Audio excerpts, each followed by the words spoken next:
শিবায় শান্তায় কারণ কবি নিবেদময়ী জাতাং তং অতি পরমেশ্বর।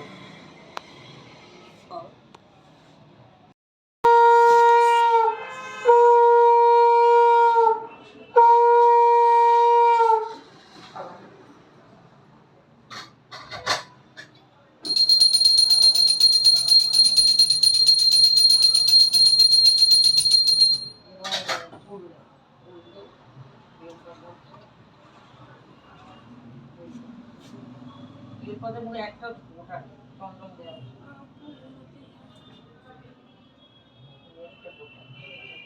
উল্টে দিই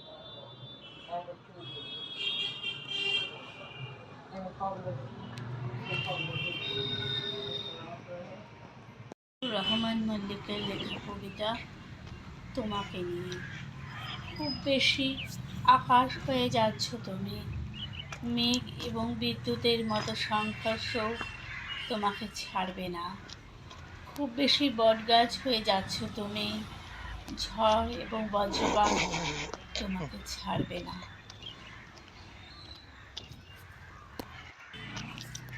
কবি মতিউর রহমান মল্লিকের লেখা কবিতা জঙ্গলের মতো অসভ্য।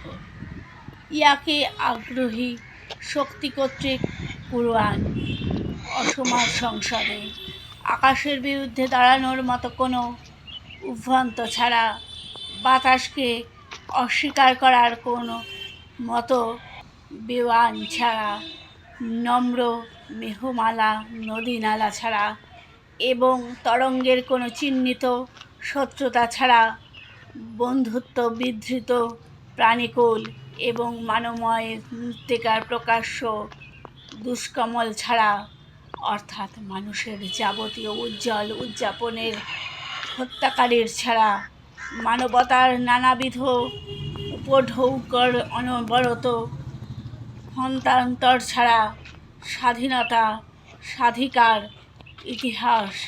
ইতিহাস শিল্প সাহিত্য সংস্কৃতি এবং গণতন্ত্রের নিয়ম খুনিরা ছাড়া, অর্থাৎ ফুলের বিরুদ্ধে নারীর বিরুদ্ধে, শিশুর বিরুদ্ধে, জমিনের বিরুদ্ধে, ফসলের বিরুদ্ধে, প্রভাতের বিরুদ্ধে এবং যাবতীয় আলোর বিরুদ্ধে অবস্থানকারীরা ছাড়া কোনো রকমের অবমাননা কারোর মতো কোনো হিংস্র হতে পারে না জঙ্গলের মতো কোনো অসভ্য। এদের কবিতা সৌন্দর্য তত্ত্ব। দেখি মধ্যরাতে জ্যোৎস্নাময় জ্বলছে কটি ঘোড়া, তাদের শরীর থেকে ঝরছে বিদ্যুৎ, গর্বিত গ্রীষ্মার নয় সারা দেহ ঝড়ে স্নিগ্ধ নান্দনিক দ্যুতি, মধু ও সেগুন কাঠে তৈরি হলো যা দাঁড়াতো চোখ জুড়ে, তেমন পায়ের রং পেলব মসৃণ, পা ঠুকছে ঘোড়াগুলি চৈত্রে ফোটা শস্যহীন মাঠে, অনির্দ সুন্দর। যাদের কবিতা তোমার কথা ভেবেই রক্তে ঢেউ ওঠে। তোমাকে সর্বদা ভাবতে ভালো লাগে। আমার পথ জুড়ে তোমারই আনাগোনা, তোমাকে মনে এলে রক্তে আজও ওঠে তুমুল তোলপাড় হৃদয় সর্বদা। হলো না পাশাপাশি বিপুল পথ হাঁটা, এমন কথা ছিল চলবো দুজনে জীবন জোড়া পথ, যে পথ দিকহীন মিশেছে সম্মুখে আলোর গহ্বরে। ভালোবাসার সংজ্ঞা। ভালোবাসা মানে দুজনের পাগলামি, পরস্পরকে হৃদয়ের কাছে টানা। ভালোবাসা মানে জীবনের ঝুঁকি নেওয়া, বিবাহ বালুতে খালি পায়ে হাঁটাহাঁটি। ভালোবাসা মানে একে অপরের প্রতি খুব করে ঝুঁকে থাকা। ভালোবাসা মানে ব্যাপক বৃষ্টি, বৃষ্টির একটানা ভিতরে বাইরে দুজনের হেঁটে যাওয়া। ভালোবাসা মানে ঠান্ডা কফির পেয়ালার সামনে অবিরল কথা বলা। ভালোবাসা মানে শেষ হয়ে যাওয়া কথার পরেও মুখোমুখি বসে থাকা।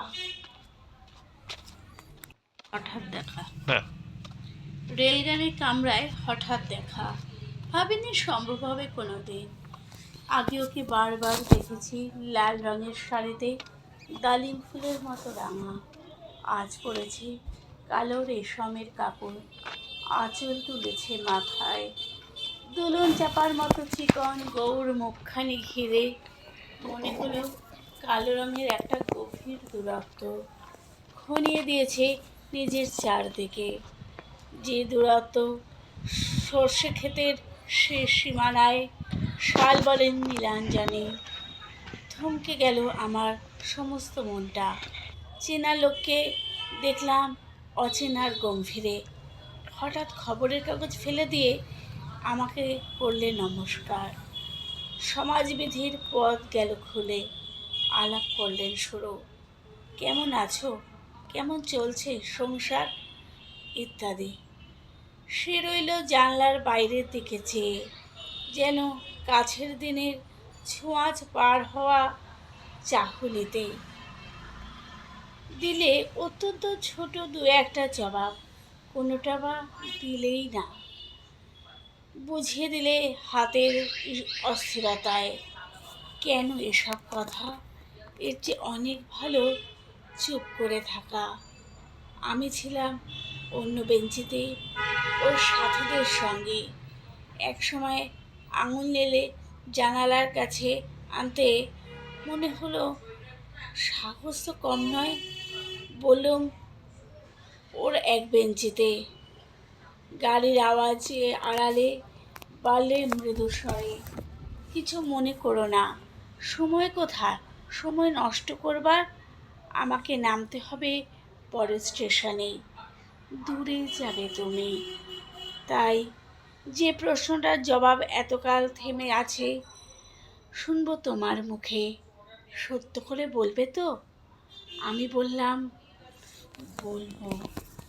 বাইরের আকাশের দিকে তাকিয়ে শুধালেন, আমার গেছে যেদিন একেবারে কি গেছে, কিছুই কি নেই বাকি? এইটুকু রইলেম চুপ করে। তারপর বললেন, রাতের সব তারারাই আছে দিনের আলোর গভীরে। খটকা লাগলো। কি জানি বানিয়ে বললেন নাকি? ও বললে, থাক এখন যাও ওদিকে। সবাই নেমে গেল পরের স্টেশনে। আমি চললেম একা।